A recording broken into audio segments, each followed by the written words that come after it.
Welcome to the 2024 Annual Economic Forum and Forecast. It is great to see so many people in the room. We do have a great agenda in store for you today. First up, we have Joel Kahn.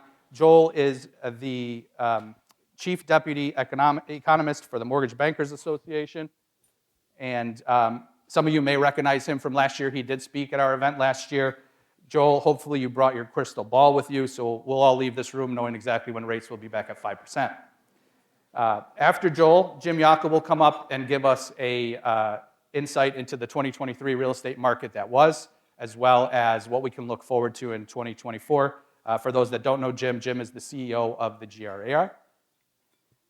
And once Jim is done, we'll move into our fireside chat with some esteemed guests that have come in today. So without further ado, I will turn it over to Joel.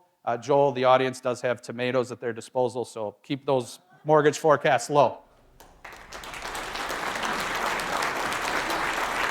Thanks, Joe. Appreciate it. Thank you.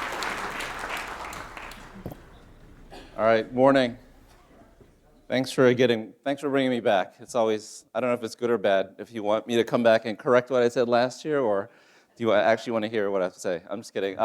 So, as we start on I guess, a forecast event, I think it's worth noting what Jerome Powell, the Fed chair, has said over the last, 6 months, saying that, for someone who does forecasts, I can't remember the exact quote, but basically he said, forecasters have to be humble, or we're a humble bunch, because we have a lot to be humble for.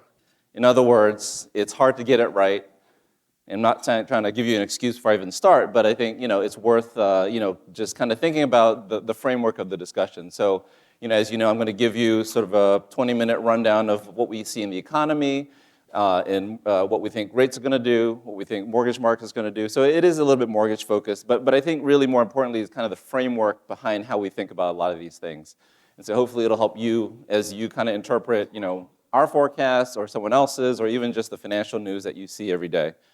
So with that, I'm going to start at the highest possible view, looking at the U.S. economy. What is our expectation for the U.S. economy? So if you're looking at the chart, typically if you look maybe, left three quarters of the chart, you can kind of see, on average, the U.S. economy grows at around 2% every year. So it doesn't seem spectacular, but on average, that's sort of where we are. What we're expecting for I guess by now 23 is basically done. 23, and as you know, even last year in 2021, post 2020, were three really, I would say, really strong years for the economy. So if you look at those three bars, you can see, those are clearly higher than 2%. Like I said, 23 almost done. Will probably be around 2.5%, which by most standards is a really strong year. We do expect a bit of a slowdown going into 24. Maybe we're already in a slowdown. Maybe ones are on the corner. But I think, whether you, again, thinking about, what we see in the news, you've probably seen the word recession a lot. So are we in a recession? Are we going to get one? Why are we going to get one?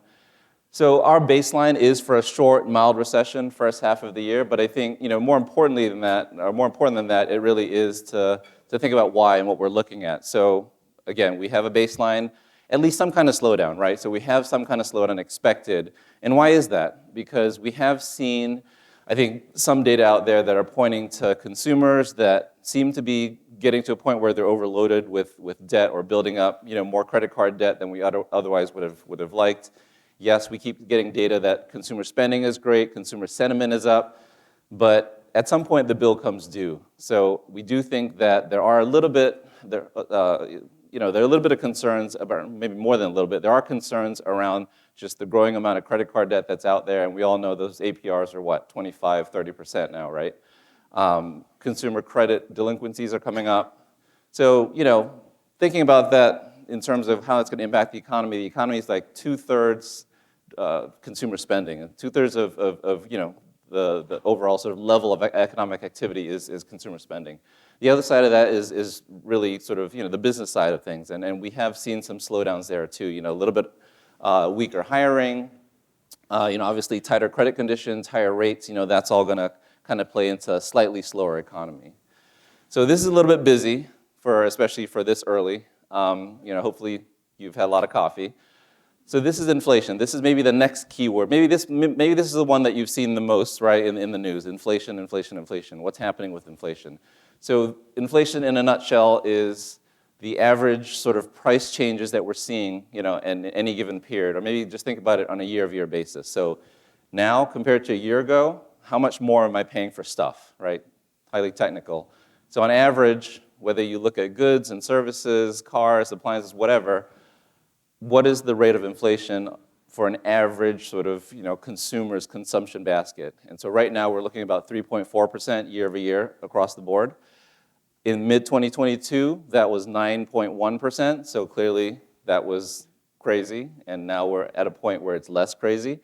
But still, not that 2% is always a magic number. 2% in this case is actually what the Fed is looking for as what they call sort of stable or just, a comfortable level of inflation. And really quickly, the reason why that is because as a consumer, right, as a business owner, what do you do when prices are too high? You have to think about how to manage your expenses. You have to then try to figure out, okay, how am I budgeting? What do I spend on? What do I not spend on? And it basically changes the way you think about spending and how you spend. And with inflation at 9%, that dramatically changed the way a lot of us thought about that. When it's at 2%, a lot of times it doesn't really matter in a certain way, right? It just is sort of, okay, it's another 2% this year, we're just going to keep going. So it doesn't really impact things. But when it's 9%, you're going to say, okay, well, now I've got to raise prices to cover the rising costs of inputs. And then when you raise your prices 9%, let's say you're selling something, someone's buying your stuff and they're seeing a 9% price increase, they can say, look, things are way more expensive now. I'm going to go to my boss and ask for a raise because, cost of living is higher. If you have a good boss, the boss say, yeah. And then what does he have to do or she have to do? They got to go back and say, well, we got to raise prices somewhere else. And you can see how that spiral continues, and that's kind of how you get inflation, again, for lack of better words, at a point where it's out of control. So the Fed wants to bring that back to 2%, so it's not, you don't see that kind of price spiral. And right now we're about let's say 3.5%, closer to a point where I think they're comfortable. And so are we sort of on track to get back to that 2% number? We think yes. There certainly is or are some upside risks to inflation, but at the same time, if you look at the chart on the right, to the extent that you can see it, most big sort of components of inflation are closer, or at least have cooled down a little bit. I think the one that hasn't, or the two that haven't really, both involve services. So one is just services, not counting rent or ownership. So this is just other, healthcare, education, et cetera. That's not quite back to where the Fed wants it to be because the job market is still strong. Excuse me. And I'll get to that in a minute. So that's going to take a little bit of time, but at least I think we're at a point where it's in a better place. On the other side of that is shelter inflation, or the cost of shelter services, which some people like to call it. And so what that includes rents, and includes what they call the owner's equivalent rent. So if you owned a house and rented it back, what would you get? And all that to say is that hasn't really come back down to where we were, pre-2020. And part of the reason is rents, as some of you know, have turned a corner but are still really high. The other reason for that is when you sign a lease, it's a 1 or 2 year lease. And so even if market rents are changing and you're locked in, you don't see those price declines until months later. So that's going to take a while to show up, but we do think it's coming. We do think that rental prices are coming down. Home prices, maybe not here, but in the rest of the country, right, are coming down to a more manageable level, and I'll get to the home price thing in a minute. So, all in all, inflation for the most part is on its way down. We think, the Fed is getting more comfortable. And they're getting to a point where, lately, and maybe the Federal Reserve is sort of the other thing that you've seen a lot in the news, and what are they going to do? What's Powell going to do? Not that he has sort of sole control, but, how's he going to communicate it? But again, we'll get to that in a minute. So really quickly on the job market, I know it's really important. We're still, and this is a good thing, we still have a really strong job market. So yes, we do think things are going to slow. We are at about 3.7% unemployment rate. That's actually much stronger than sort of long-run averages would sort of indicate. Typically, we should be around 4 to 4.5%. So 3.7 still really strong. If we do see a slowdown, we do think that's going to come up. That's maybe going to get to the 4.5 level by the end of this year. Again, if we do get that slowdown. I'm showing this one, it's a little bit different because this is something that the Fed looks at, something that we look at, and this impacts inflation too. So there are 3 lines here. The green line shows the number of job openings in the economy. The middle line, the orange one, is hirings, and the last one is quits. And so the job openings across the economy down, we're about 8.7 million right now, excuse me, down from 12 million was the peak, but still much higher than it is historically. So again, putting this back into sort of perspective, if you're running a business, what do you do when you have lots of openings that you actually want to fill? You got to pay up, right? So you're raising your wage rates or you're waging your offers to either hire someone or actually keep the people that you value because they might be getting poached from somewhere else. So to the extent that openings are still high, we're still seeing pretty strong wage growth, which is good for all of us unless, we're a boss and we're having to pay. So you can see I'm trying to tie this back to the inflation picture. This needs to actually cool a little bit more before that services side of the inflation picture cools, back to where the Fed needs it. On another note, the blue line there is voluntary quits, and so what that means is people who just voluntarily say, you know what, quitting my current job, going to look for another one. That's been coming down, and that's usually important because that happens when people are less optimistic about their job market prospects. So it could be a sign of some weakening. We think it's at least given sort of how long it's been on a decline, that there's kind of a slow burnout in that sense. So maybe there's a mismatch, right? There's still people hiring, but people are quitting less because they're saying, either I'm happy where I am or I just don't feel comfortable leaving my job right now. So all that, again, acting to kind of, with sort of this cooling inflation picture, we think, is going to bring things down. So bear with me on this one. This is a little bit maybe, less intuitive for a lot of us. So this is the Fed funds rate, which is the benchmark borrowing rate for the economy, adjusted for inflation. So right now, the Fed funds rate is at a range of 5.25 to 5.5. So that's, some of you remember it was 0 not too long ago, 2020. Well, even before that. For really, early 22 is when they started raising rates, when inflation, got to that 9% point, right? They went from 0 to 5.5% in early 23 on that benchmark rate. And so that sort of trickles down and it impacts what what businesses have to borrow against, right? It impacts our credit card rates, other forms of interest rates, all sort of not always directly, but indirectly tied to the Fed funds rate. So anyway, so now the funds rate is 5.5. Inflation, I said, was 3.5. So there's about a 2% spread between the two. And in the chart, you can see all the way on the right side that that's positive. So if you look back for maybe the last 10 years or so, if you adjust that Fed funds rate for inflation, we're actually showing negative rates. So in essence, we're getting paid to borrow money, right? So that's when you kind of heard about rates are too low, things are too hot, right? Money's too cheap. So that did all contribute to the inflationary picture that we got to today. So the Fed definitely was behind the curve a little. They had to catch up. That's why they raised rates so quickly. And so now we're at a point where this is positive. And the reason why that's important is because they're at a point now where, this is another term that you've heard, they're thinking about how do we land this economy, right? It's too hot. You heard the soft landing. Some people talk about it like trying to land a plane. You want to land it, right, smoothly, whatever. But if the rate, or at least if the real rate is positive, you're at a point where it's constrictive for the economy. You're at a point where you could over-tighten and get us into a much more severe downturn. So this is what a lot of that discussion is about. Like, how high do rates have to stay to get inflation down to 2%? And then do we have to keep it there? Do we have to start cutting? So this actually has helped markets, helped rates over the last, 3 months now, because once the Fed started to say, you know what, now we're not thinking about raising rates anymore, we're going to start thinking about cutting rates. That's when Treasury yields started to come down. That's when mortgage rates started to come down. So, how long are they going to hold, right? So like I said, they can't hold for too long because then it'll get us into too severe of a slowdown, I think. So our baseline is that they're done raising rates and they'll cut rates for the first time maybe in the second quarter of this year. If we see inflation progress the way it has been, if we do get a bit of a slowdown, cooling in the job market, right, then I think they will feel comfortable doing a couple rate cuts, or at least 3 rate cuts this year, and then maybe slowly reducing next year. So what's sort of the longer term rate outlook given that? Because this is kind of where it all hits home for us, no pun intended. Rates, for a 30-year mortgage, we did hit 8% in October of last year.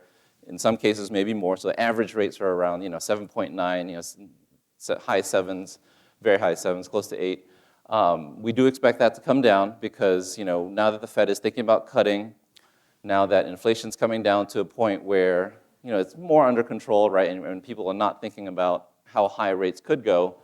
And then if the economy does slow, typically what happens is you also get a slowdown in the bond market. So bond yields come down. So mortgage rates are set by what the 10-year Treasury is doing. It's also set by what people expect the path of rates to be. So, all that being said, right now the 30-year fix is around 6.8% on average. Our forecast is for that to get down to 6.1 by the end of the year, and then into the 5s next year.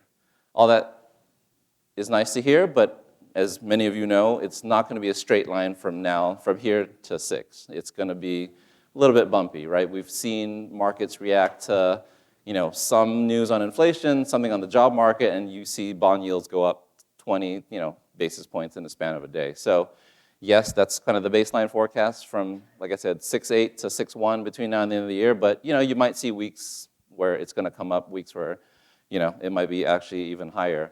But at the end of the day, we do think, just sort of given the path of the economy, the job market, inflation, et cetera, we do think we're going to get back to that, 6% range by the end of the year. I'm not going to spend a lot of time on this, kind of touched on this.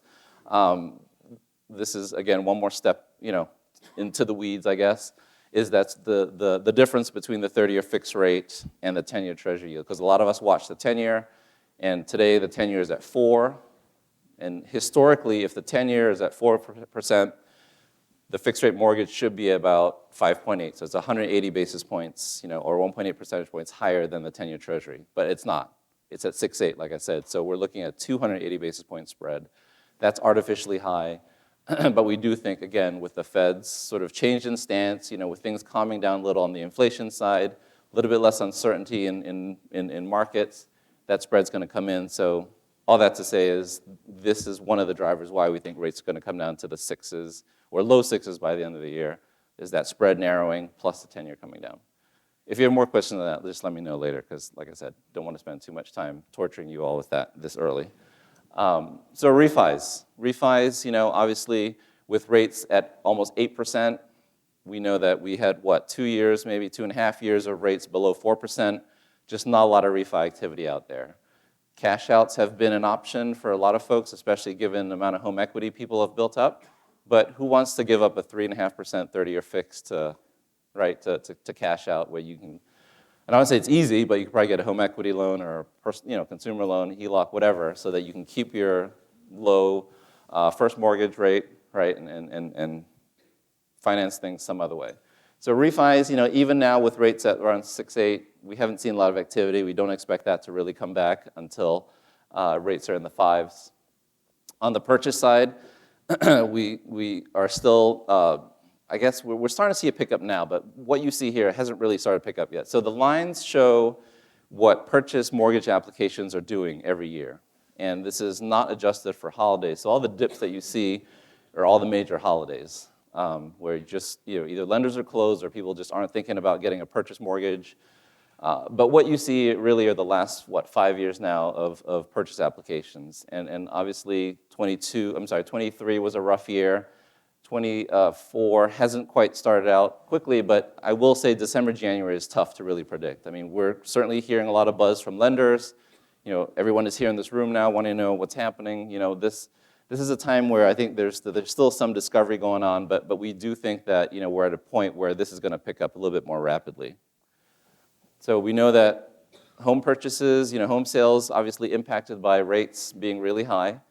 The flip side of that, or the other side of that, is inventory. So that's something that I know the panel will talk about later. But inventory so rates weren't the only thing that were keeping people on the sidelines. Inventory was the other. So even with rates at 8%, we actually were seeing, home buyers out there looking for something, because when you have to move, right? But there just wasn't anything out there, even if they could qualify for an 8% rate, because there just wasn't any inventory. And this is a national picture. So the blue segment there, that's the overall existing home inventory for the country, still right around a million right now. It's what they call a 3-month sales pace. So what that means is if you don't add anything to that inventory, you'll sell out of all of it in 3 months. And this is nationally. And that's about half of what it is historically. So another indication of how low inventory has been nationally. Maybe the silver lining here is the blue segment, and that's the inventory from new construction. And so then right now, that's about a third of all inventory. We know that builders certainly had their struggles in 2020, even 21, but a lot of those backlogs, I think, for the most part, have been resolved. We're at a point where they are catering, they see the demand that's out there, and they're able to build, so they're ramping up production. And this is another one looking at new residential construction, showing permitting is up, housing starts are up, and this is just single family. And so clearly builders are filling that void where we just don't have a lot of existing inventory out there. And one big reason why we don't is because, again, it's that differential in rates. So a lot of us who own homes have mortgages, again, 3% mortgage rate, less likely to list our houses because we don't want to give up that rate. So some people looking for other ways, right? You either rent somewhere for a while or maybe buy a second home or whatever, but we're not touching that first mortgage or we're not selling because we don't want to touch that first mortgage. So that's locking, what we call the lock-in effect. That's locking in a lot of existing inventory. So one question that people always ask is, well, what rate do we have to see for that inventory to come back? And unfortunately, I can't tell you that, because everyone is kind of in a different position, because what the trade-off that I'm willing to take, right, is probably different from everyone else's.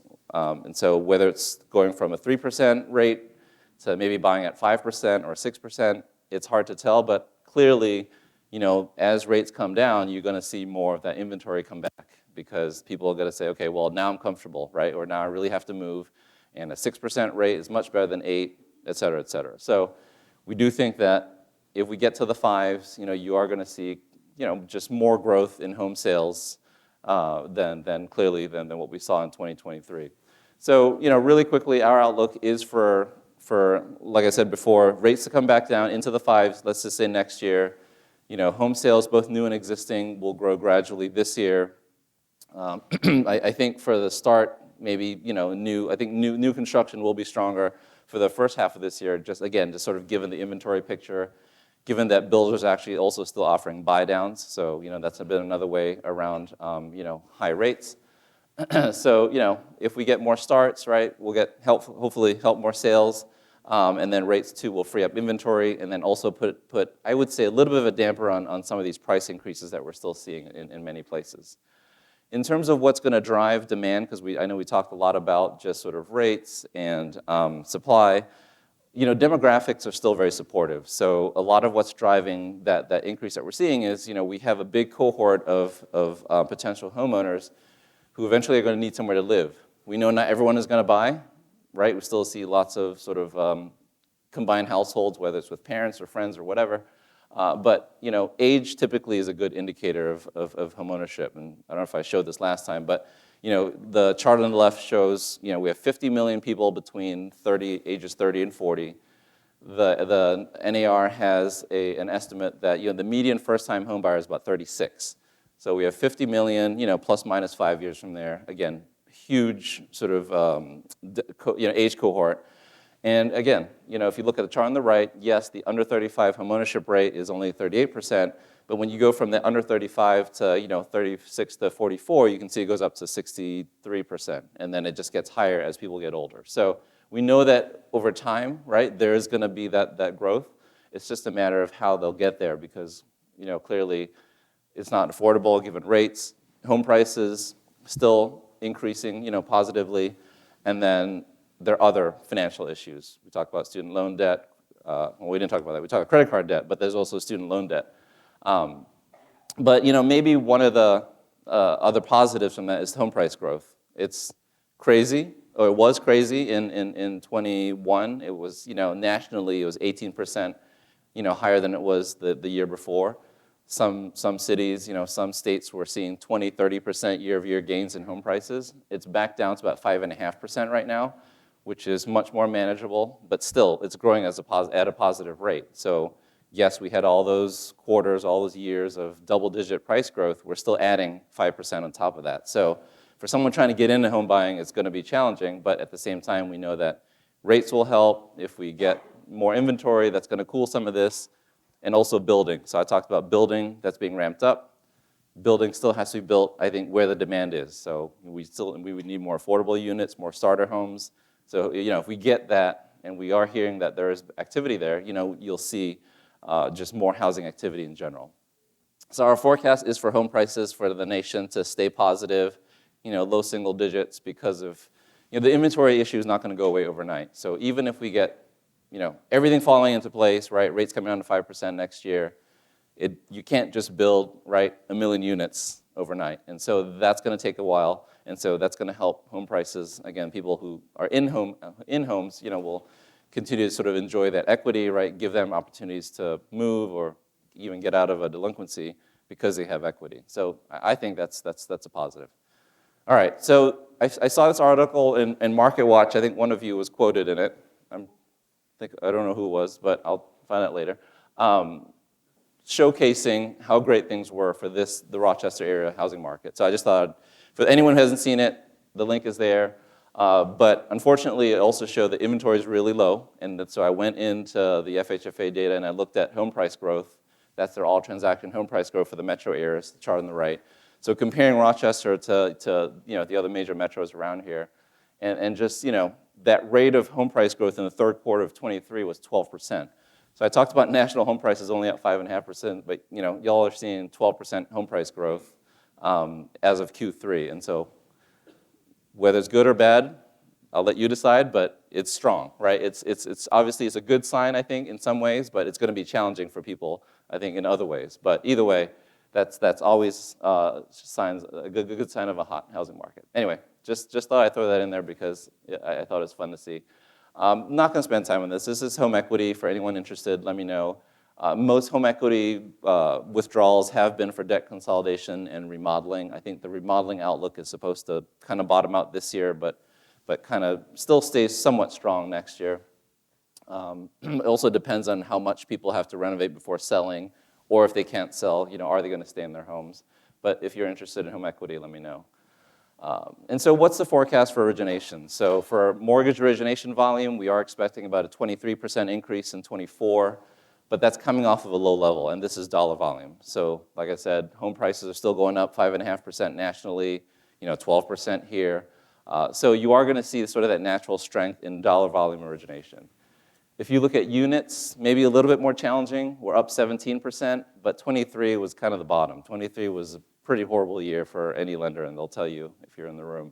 But at least we're sort of bottoming out, right? Like I said, if things all fall into place, we will see about 17% growth in units, which I know matter a lot more for people running a company or a vendor or what have you. But then I think 25, 26, will be better. And I think there certainly some indications that right now we're starting off the year a little bit stronger than we had expected.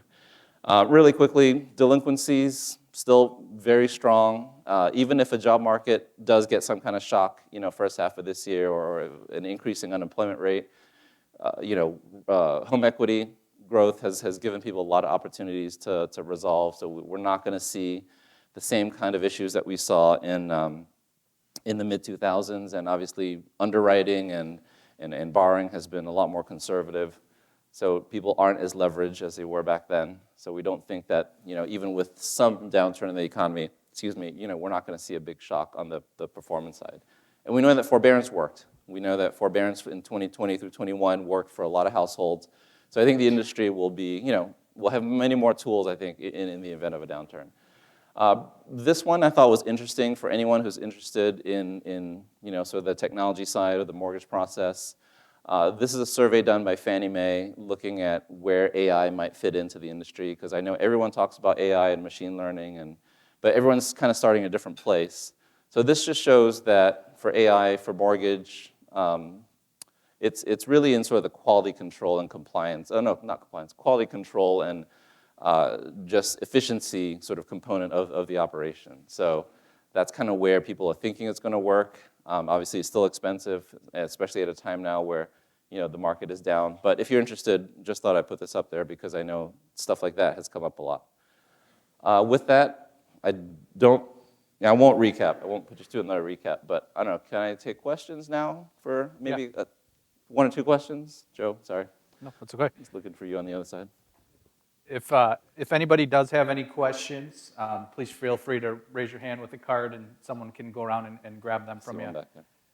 I did have a question. Actually, you talked about the spread between the 10-year and the mortgage rates being at about 284 basis points. Right. What's driven that spread to become so great, and what's going to take to reduce it? Yeah, that's been top of mind for the last year. So yeah, like I said, it's typically about 180 basis points. Right now, to your point, 280. Part of what drove that up was really just uncertainty around what the Fed was going to do and how high inflation was going to get and how much they had to get ahead to tackle inflation. And when that happens, people kind of price in more rate increases on their own, or markets do at least. That added to the spread. The other side of that is what we call prepayment risk. And prepayment risk means what are the odds of someone getting a new mortgage pays off pretty quickly, and so the investor loses money. And so when rates are on an upswing, there's higher prepayment risk because when they fall, then you have a lot more refis. So for people buying mortgage-backed securities, they have to be compensated for that risk. So that added to the spread. And then you also had the Fed. One thing I didn't talk about is the Fed in 2020, when things went haywire at the beginning of the year, they had to step into MBS markets and buy a lot of MBS to keep things liquid, basically. And so they've been the largest buyer of mortgage-backed securities for the last 3 years. Now they're running off what they're not buying, right? And they're trying to reduce what they're holding. And what that's doing is it's creating more MBS supply than what we typically have. No one has really stepped in. And so that's, again, making it, how do I put this? Less popular of an investment. So again, investors have to be enticed to get it. So that's adding to that spread. So all those things have pushed that up. Like I said, now there seems to be more activity, more demand for MBS because rates are settling and there's less uncertainty around the Fed is doing. So that's coming in a little bit. So we think that's going to continue to, from that 280 to really low 200s by the end of the year. All right, great. One more question that came in. So, we've obviously in the news, there's been a lot of talk about immigration, Right. people coming over the border, and what impact does that have on the real estate market? So, I think they showed that chart looking at housing demand. I mean, that's going to add to the housing demand, and I think it usually starts out, overgeneralizing, but I think a lot of new immigrants tend to come in and are rental households to start with. And then, then they kind of look for homeownership options. So, I think it won't all kind of drive housing or at least ownership demand initially, but I think eventually, it will get to that point where we will need more housing. So I think we can't escape the fact that we're still underbuilt, right? So if you look at any estimates that have been put out there in the last 2 years, you have a range of we're either 1 million units, below where we need to be, or 5 million. It's a big range because no one really knows. Right, but at the same time, I think it just underscores, even if we do get, like I said, 1 million new housing starts this year, we're not going to change this overnight. So immigration, I think, is certainly going to drive that problem maybe a little bit more. Okay, yeah, great. Thanks. Any more questions for Joel? Oh, there's one right there. Oh, yeah.